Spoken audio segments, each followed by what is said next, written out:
in Mexico City, where the opposition has called a protest. You can probably hear it behind me. And they're calling on voters to boycott the entire election over their opposition to the idea of choosing judges by direct vote.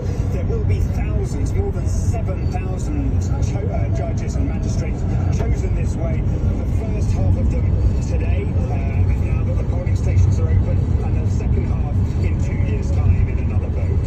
So why are people so opposed to this? Well, they feel that there are various dangers in choosing the entire judiciary by direct vote. They feel that it will open up the justice system to influence and interference from political parties, particularly the ruling party, Morena, which actually already controls the executive and the legislature. I think also there have been concerns raised by human rights and transparency NGOs in Mexico about the possibility for drug cartels and organized crime to be involved in the choosing of judges by basically ordering entire communities to elect judges who are sympathetic to their cause or who will do their bidding.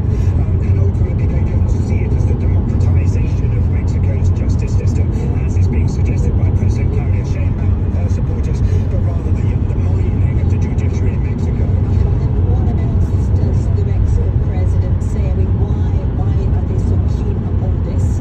Well, ultimately, they believe President Claudia Sheinbaum, her supporters, the Morena party, and of course it was passed under her predecessor, Andrés Manuel López Obrador, that Mexico's justice system is essentially broken. It's corrupt, it's riddled with influence from outside and from nepotism, and by nepotism. So ultimately, by choosing judges directly, the judiciary will be more transparent and more answerable to the electorate. And that was the BBC's Will Grant there speaking to Valerie Sanderson. Eastern Standard Time right now, it's 6:30. If you're in the centre, it is 6 o'clock. In WA, it is 4:30.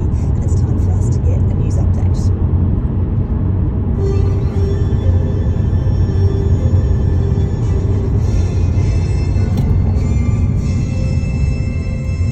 Good morning, Sarah Hall with ABC News.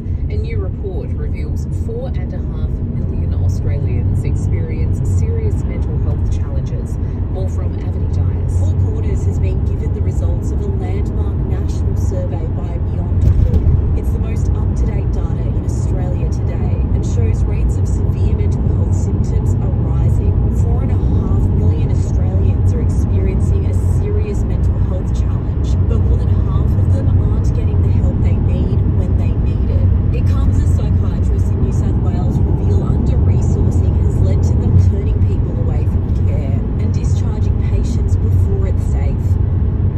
And you can watch Four Corners tonight at 8:30 p.m. on ABC TV or on iView. Ukraine has claimed it has hit 40 strategic bombers in a major operation using drones to destroy the aircraft on Russian territory.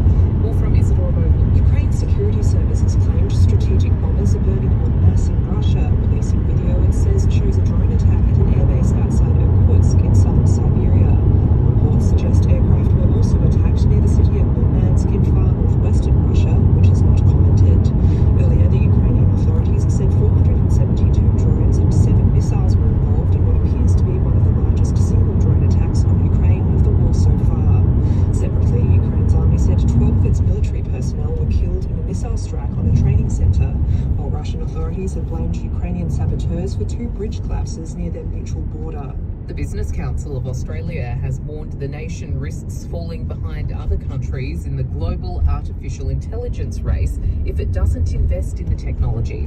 It's developed a blueprint to make Australia a global leader in AI by 2028 and is calling for increased investment and new regulation. Without it, the BCA says Australia will miss an opportunity to boost wages and services using AI.